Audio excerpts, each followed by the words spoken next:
दहेज एक शापित प्रथा है। कैसे? तो आइए जानते हैं इस कहानी के माध्यम से।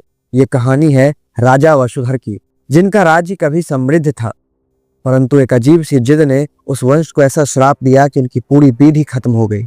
महाराज वसुधर अपनी बेटी राजकुमारी शुभांगी के लिए योग्य वर खोज रहे थे।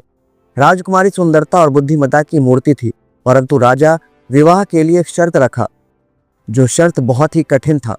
उन्होंने घोषणा की कि जो भी शुभांगी का हाथ मांगेगा उसे 10 हाथियों के बराबर सोना, 100 अश्वों की सवारी और 7 गांव दहेज में देना होगा, वरना शुभांगी विवाह नहीं करेगी।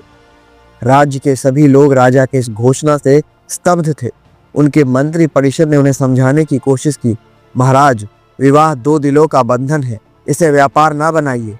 परंतु राजा वसुधर अपनी शर्त पर अडिग रहे। राज्य के पड़ोसी राज्य के राजकुमार शौर्य, जो शुभांगी से सच्चा प्रेम करते थे, राजा के इस शर्त से खफा थे।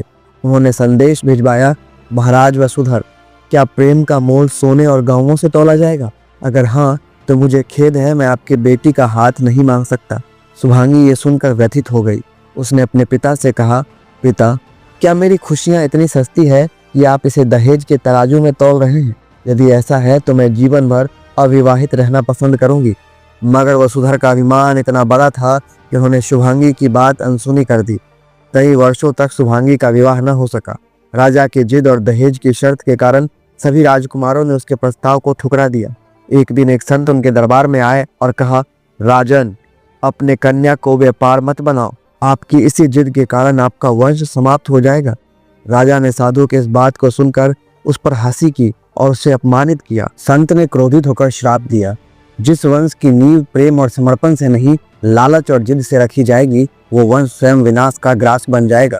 कुछ वर्षों के बाद शुभांगी ने खुद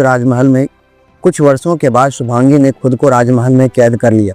राजा वसुधर अपने जिद के कारण राजाओं के बीच बदनाम हो गए। उनके राज्य पर हमला हुआ और युद्ध में राजा मारे गए। शुभांगी, जो कभी अपने पिता की सबसे बड़ी खुशी थी, अब अकेले महल के खंडरों में अपने आंसुओं के साथ रह गई। राजमहल का वैभव खत्म हो गया, परंतु शापित महल के खंडहर आज भी वहीं खड़े हैं। लोग कहते हैं कि जो भी उस महल में रात बिताने की कोशिश करता है, उसे शुभांगी की चीखें सुनाई देती है। कभी वो दुल्हन के लिबास में नजर आती है, तो कभी रोती हुई परछाई के रूप में। कहानी यही खत्म नहीं होती। आज भी उस महल के पास से गुजरने वाले लोग कहते हैं कि रात को वहाँ शुभांगी की आवाज़ें आती है और वो चीख चीख कर कहती है, पिताजी, मैं कोई वस्तु नहीं थी, मेरी कीमत क्यों लगाई? पिताजी, मैं कोई वस्तु नहीं थी। अगर आपको ये कहानी पसंद आई हो तो वीडियो को लाइक करें, हमारे पुराण चर्चा चैनल को सब्सक्राइब करें। आपका बहुत बहुत धन्यवाद।